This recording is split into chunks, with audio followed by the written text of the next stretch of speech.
When I saw the glint of two eyes in the bushes on the far bank, my breath caught because I realized they were looking straight at her. It was early morning, the kind of still golden hour when the world feels half asleep. I was standing on the riverbank with my fishing rod, watching the mist drift low over the water. The surface was so calm it looked like glass, broken only by the occasional ripple from a fish below. And then I saw her. She was far out, right in the middle of the river, swimming naked. Her shoulders broke the surface in smooth, easy strokes. Her hair fanned out around her in the water like dark silk. The sun caught her skin, turning it almost silver. There was something dreamlike about it, like I'd stumbled into a scene from some old summer movie where time moves slower. I was still watching her when something flickered in the bushes along the opposite bank, maybe 15 yards from where she was heading. At first, I thought it was just the sun catching on a drop of water clinging to a leaf, but then it flickered again, twice. That's when I realized it wasn't sunlight. It was eyes that didn't just reflect the light, they moved, slowly, deliberately, and then they blinked. A strange heaviness dropped into my stomach. These weren't the eyes of a deer or a fox. Too large, too fixed. There was a stillness to them, the kind predators have when they're locked onto something. I squinted through the mist and started to make out a shape, the slope of a powerful shoulder, the thick line of muscle along the back, the low angle of the head. It was big. She kept swimming, oblivious. Those eyes never left her. And it hit me. This wasn't curiosity. This was focus, hunger. He was looking at her the way a predator looks at prey, and she had no idea he was even there. My heart started pounding so hard I could hear it in my ears. My fingers tightened around the rod until my knuckles turned white. My mind scrambled. Should I yell? Jump into the water? Would a sudden noise scare him away or make him charge? The thing in the bushes shifted, and for the first time, I saw the front paw step out onto the muddy edge of the bank. The paw was massive, heavy with muscle, the claws long and curved. Whatever this was, it was no stray dog. He moved like water, silent, fluid, deliberate. Every step forward was controlled, each muscle coiled with potential energy. I wanted to believe he wasn't interested in her, that maybe he was after a fish or a bird hiding in the reeds. I clung to that idea for dear life, but then I saw his tail. It lifted slowly, taut with tension. His head lowered just a fraction, and I felt a cold wave roll down my spine. He was stalking. The river was so quiet, I could hear a thin branch snap under his weight. She was maybe 30 feet from him now, just a few strokes from the shore, but she didn't see him. He crouched low, his body pressing into the ground, his gaze locked on her. His ears twitched forward. He stopped moving for a second, as if gauging the distance. She turned her head lazily, glancing toward the trees, but too high, looking at the canopy, not the ground. She still didn't see him, and in that tiny moment of stillness, I thought maybe he would just melt back into the brush, that this whole thing was just a near miss. But then, he stepped forward again. This time he didn't bother with cover. His shoulders rolled as he crept toward the water's edge, his back legs coiling like springs. His whole body had shifted from shadow to silhouette, and there was no mistaking it now. This was a predator preparing for the lunge. The air between us felt charged, like the moment before a lightning strike. Every instinct in me screamed to do something, to break this silent line between them. And yet I stood there, frozen, every sense locked on the sight of that beast stalking her, knowing that the next second could change everything. I thought he might turn back. I thought I might still have time. But he began to prowl toward the water. I didn't move. I didn't even breathe. Every nerve in my body screamed to do something. Shout her name, splash into the water, throw a rock, anything to break that invisible thread between them. But I couldn't. Not because I was frozen with fear, though that was part of it. No, it was because the predator was acting wrong. This wasn't the headlong rush of an ambush. He didn't charge. He didn't even speed up. He moved in deliberate, almost lazy steps, like someone approaching a door they're in no hurry to open. It was the kind of walk you see when the outcome is already decided, like he knew there was no reason to rush. My skin prickled. Then, just a few yards from the water's edge, he stopped. The stillness that fell was so complete it pressed on my ears. His head tilted slightly to one side, the way a cat watches a bird, calculating. But then, impossibly, he eased back on his haunches and sat down. He just sat there, his tail curled loosely across the ground, twitching once every few seconds. His chest rose and fell in deep, steady breaths. Those eyes never left her, but there was no lunge, no snarl, no sudden burst forward. It made no sense. Predators don't wait like that, not when the prize is right in front of them. The woman kept swimming, now angling closer to shore. I could see her face more clearly, relaxed, unaware, the morning sun painting her cheeks with warmth. She had no idea. And me? I was a storm inside my own skin, fear twisted with something I couldn't name, confusion, maybe awe, because for all his size and power, there was something almost patient in him, like he was waiting for a signal I couldn't hear. I clenched my jaw, ready to shout, and then stopped myself again. A shout could snap him out of whatever strange trance he was in. It could also spook her, make her thrash in the water, and that could be enough to trigger him. My mind was a reel of split-second choices, each one with the wrong ending. The sunlight shifted just enough to glint off the water between them. The shimmer seemed to catch his attention. His ears twitched, his gaze flicked briefly downward. For a heartbeat, I thought, he's lost interest. Relief bloomed in my chest, fragile and trembling. Maybe he's not here for her. Maybe he's just... And then he lifted his head. The motion was slow, deliberate, and his eyes locked not on her now, but somewhere just beyond her. His mouth opened slightly, and from deep in his throat came a sound that didn't belong in this peaceful morning. It wasn't a roar. It wasn't even a growl. It was low, drawn out, almost like a groan. A sound so strange and quiet, it made the hair stand on my arms. She froze mid-stroke, the ripples around her body flattening. Her head turned toward the bank, her eyes searching the tree line. I knew she couldn't see him yet. The angle, the shadows, the brush hid him too well.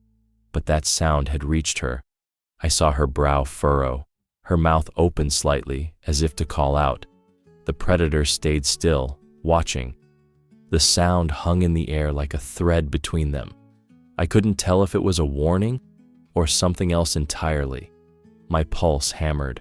The moment felt stretched, fragile, like one wrong move could shatter it into violence. I swallowed hard, every instinct telling me the danger wasn't over. It looked, for a moment, like he'd turned his attention away, but he hadn't, and whatever was about to happen next, I knew it wouldn't be what I expected. The woman had stopped moving. That low, strange sound had reached her, and now she treaded water slowly, turning in a half circle, scanning the banks. Her wet hair clung to her neck, her eyes searching the tree line for something she couldn't name. But she didn't see him. I could tell by the way her gaze passed right over his hiding place, too high, sweeping the leaves and branches, never settling on the shadow crouched just above the waterline. The predator didn't move toward her, not even an inch. Instead, something shifted in his focus. His ears swiveled, his head turned slightly, and he looked downstream. I followed his gaze and saw nothing at first, just more dense green, the kind of wall of foliage you get along an untouched riverbank. The water was calm there, darker in the shadow of overhanging branches. Then the brush quivered. It was small at first, just a twitch of leaves, a sound like someone dragging a hand through tall grass. Then, from the dimness between the trees, another shape emerged. My breath caught. It was another predator, but this one was smaller, younger maybe, lean in a way that didn't look natural. The ribs showed through the fur, the head held lower, almost timid, and as it stepped into the light, I saw it favor one leg. It limped. It moved with none of the grace or power of the first. This was an animal hurt, tired, maybe even starving. The big one on the bank didn't take his eyes off the newcomer. Something passed between them. Not a sound, not a gesture I could name, but something. I could feel it in the way they both froze, like they were reading each other without words. A thought slid into my mind, uninvited. They're together. Maybe not just together, connected. This wasn't some chance encounter of two predators in the same place. No, this was a parent and its young, or an older sibling guarding the other. The way the big one had stayed still, the way it hadn't rushed. It wasn't indecision. It was protection. I swallowed hard, my pulse in my ears. The woman was still drifting in place, her confusion visible even from here. She looked toward the downstream bank now, eyes narrowing at the movement in the shadows. The smaller predator kept its distance, watching the water.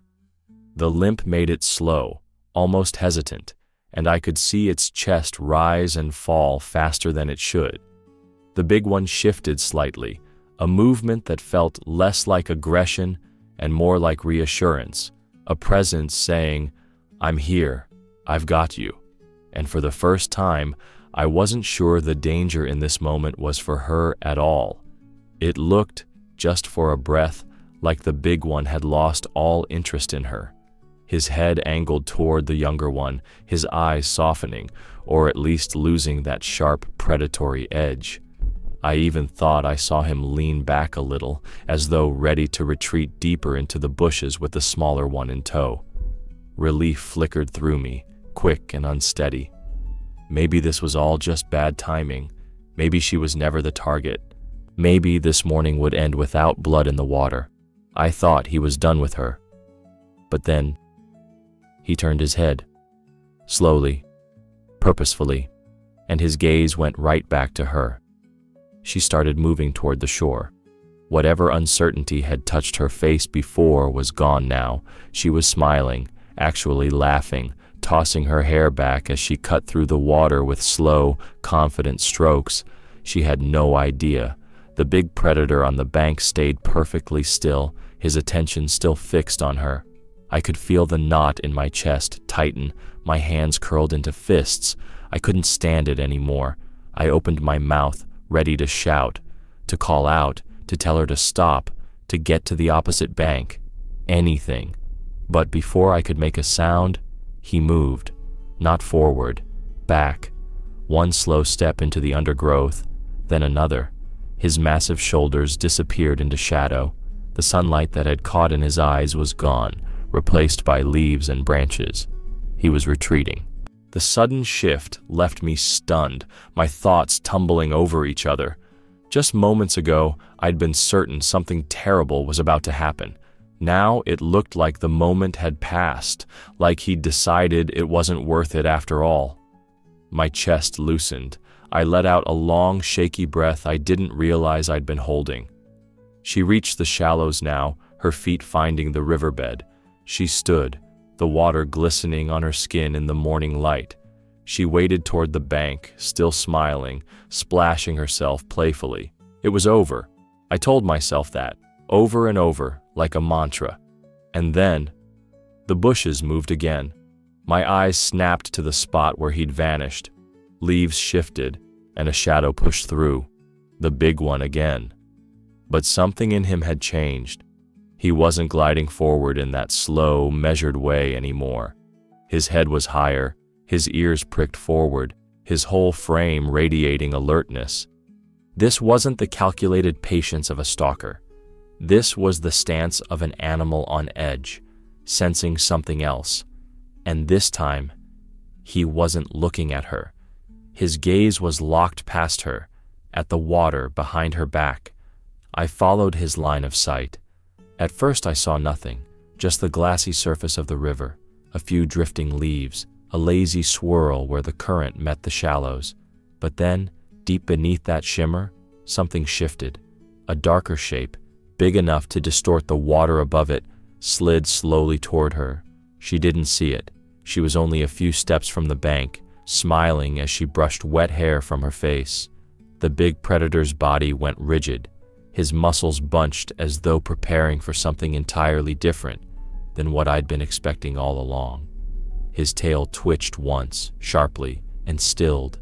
The air seemed to thicken. Every sound, the birds, the current, even my own breath, faded under the weight of that moment. He took one deliberate step forward, not toward her. Toward whatever was coming up behind her. At first, it was just a ripple. The water behind her back seemed to swell unnaturally, a gentle curve that didn't match her movements. Then the surface bulged again, wider this time, and a cloud of murk drifted upward from the riverbed. Slow at first, then billowing outward like smoke in still air. Something was down there. The shape materialized just beneath the surface. Dark, heavy, deliberate. It moved with the slow confidence of something that knows it doesn't need to hurry. It was big enough that the water shifted around it in lazy swirls. She still didn't notice.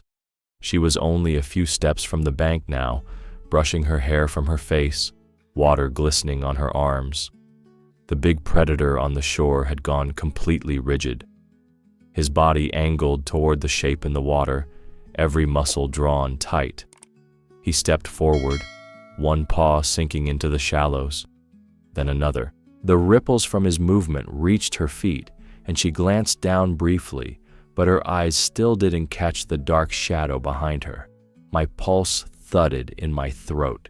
For all this time, I'd been sure he was hunting her. But now I could see it. He wasn't looking at prey, he was looking at a threat. His head lowered, his eyes locked on the moving shadow, his ears flattened. This wasn't the focus of a hunter ready to eat. This was the focus of a guardian preparing to strike. I realized my own breathing had stopped. The shadow behind her drew closer, the water breaking just enough to show a hint of shape, a long, powerful curve. For one heart-stopping moment, I thought it might be a snake, thick as a man's leg, or maybe something worse, something with teeth. The predator took another step forward. The water now reached halfway up his legs, but he didn't break eye contact with the shape. His tail twitched once, then stilled. She turned her head toward him finally, and for the first time, she saw him. Her body stiffened, her eyes going wide. She froze completely, and I could see the calculation in her face. Stay still or run. I wanted to shout, to tell her it wasn't her he was after, but I knew she wouldn't believe me. The shadow surged closer. The predator moved. Fast now, water spraying from his steps, and in that instant, I was certain he was going for her. My stomach dropped. All this time, I'd been wrong, and now she was only feet from his claws. I braced myself for the sight of him slamming into her, dragging her under, but he didn't. He passed her. A burst of water erupted as he lunged past her, a wall of muscle and fur crashing toward the dark shape. She twisted in the water, gasping as he struck directly into the path of whatever had been trailing her. The surface exploded into chaos, waves, foam, a low, guttural roar that seemed to shake the air. And I realized, in that dizzy, surreal moment, he'd never been hunting her at all. The water erupted around him. He hit the surface like a boulder, sending a wall of spray arching into the air. The sound was so loud it cracked the fragile quiet of the river, a deep, wet whump, followed by the violent slap of water. The woman screamed. She twisted in the shallows, instinct taking over, and began thrashing toward the bank with frantic strokes.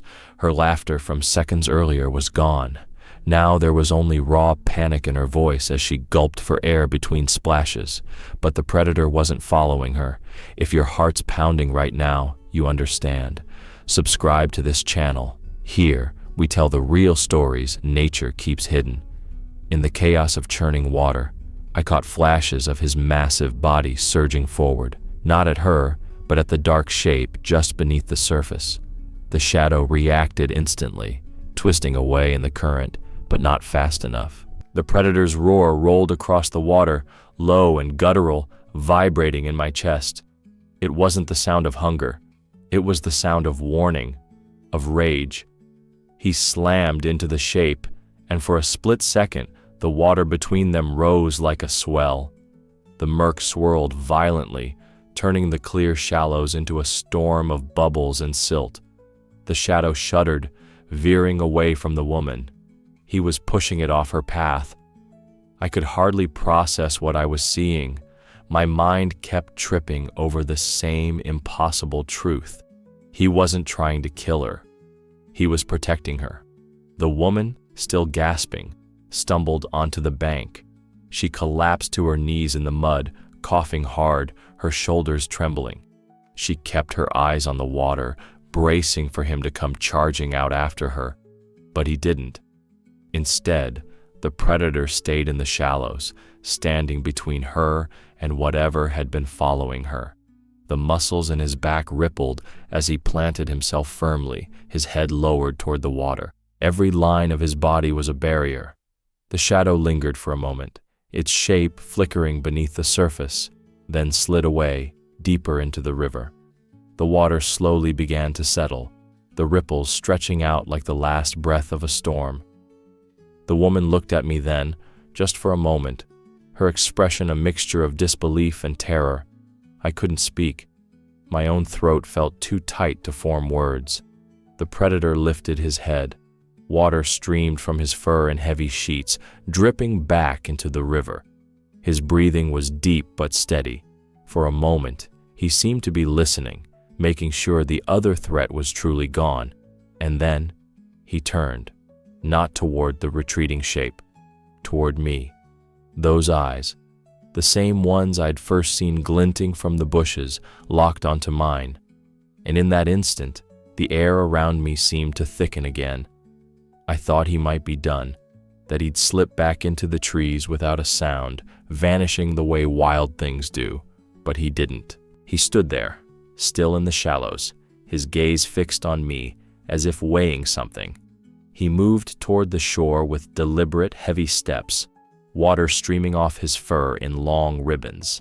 Each paw sank into the soft mud with a deep, sucking sound before lifting free again. The woman was already on the bank, wrapped in a towel she must have pulled from her bag. She stood a few yards away from me, her body trembling, her eyes wide and fixed on him. Her damp hair clung to her shoulders, and every few seconds her gaze darted between the trees, searching for an escape route, as if she still couldn't believe she was safe. He stopped several feet from dry ground, the water lapping against his legs. His head was high, his ears relaxed, and his breathing had slowed. There was no snarl curling his lips, no flash of teeth. Instead, there was something else. His eyes were still locked on me, unblinking, but the intensity I'd seen before had changed. The sharp hunting edge was gone. In its place was a strange weariness, as though the weight of the morning had taken something from him. And behind that, something almost like a warning. He looked at me like I was one of his own, not prey, not threat, just another being who had seen what he'd done, who understood. The woman clutched her towel tighter and took a half step backward, her bare feet sinking into the wet sand. I didn't move. I couldn't. The silence between us stretched, thick and heavy, broken only by the soft slap of water against his legs.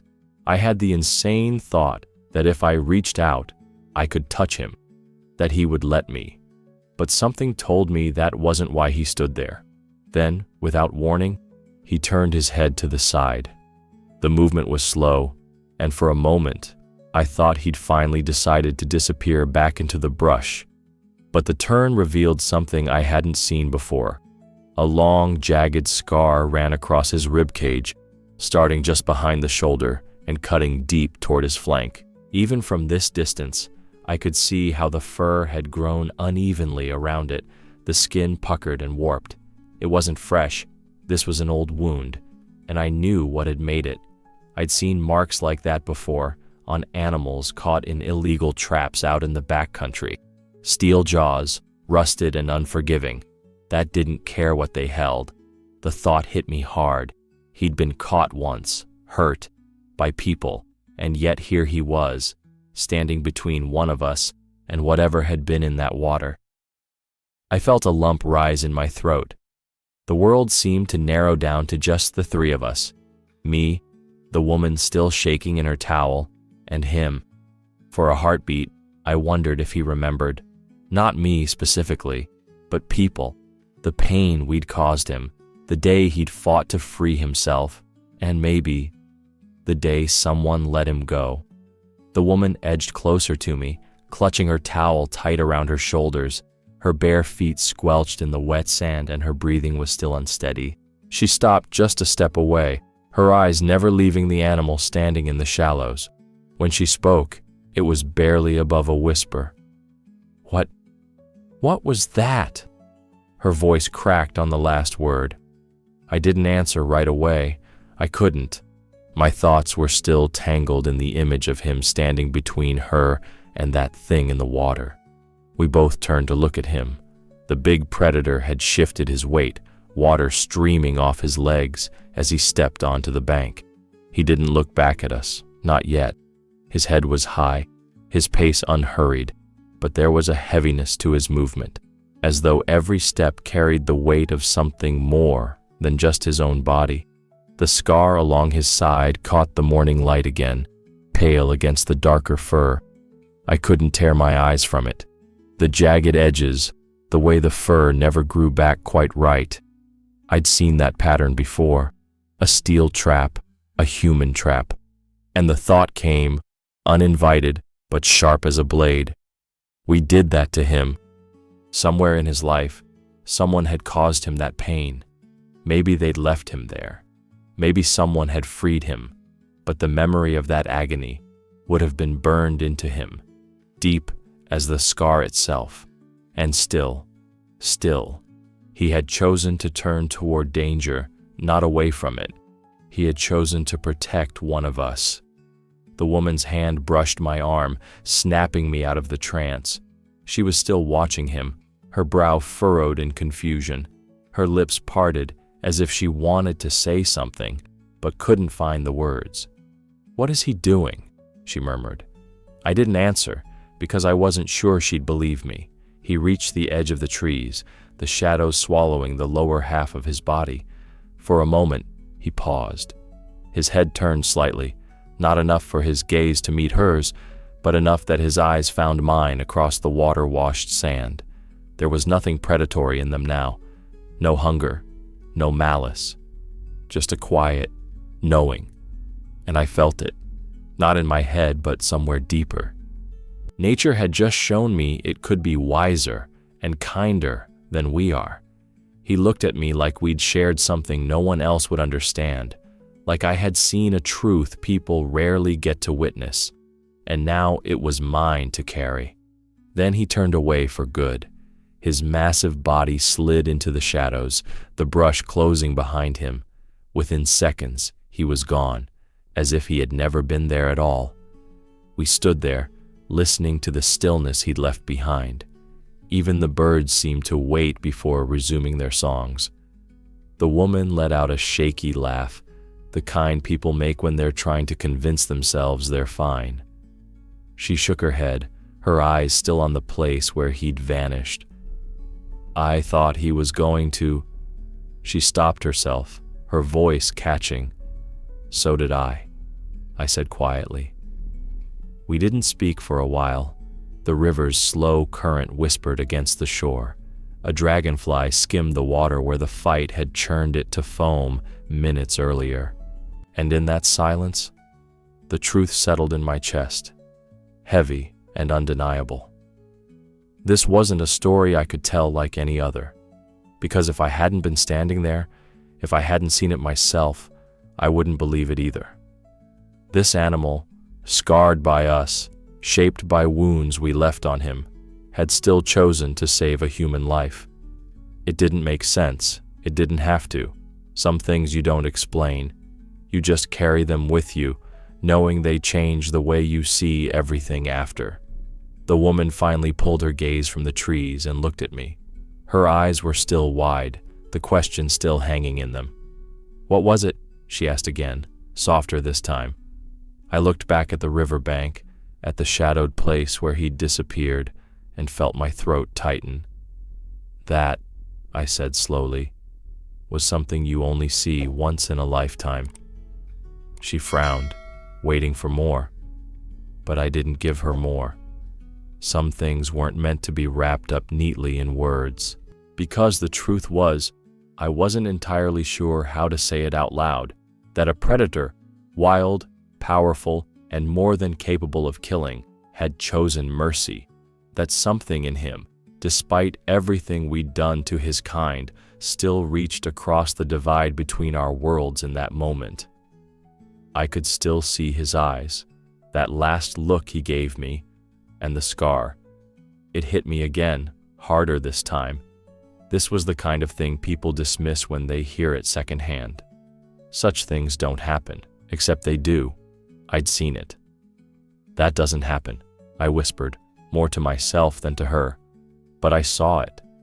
If you believe there's a special bond between humans and animals, write in the comments. We are not alone in this world.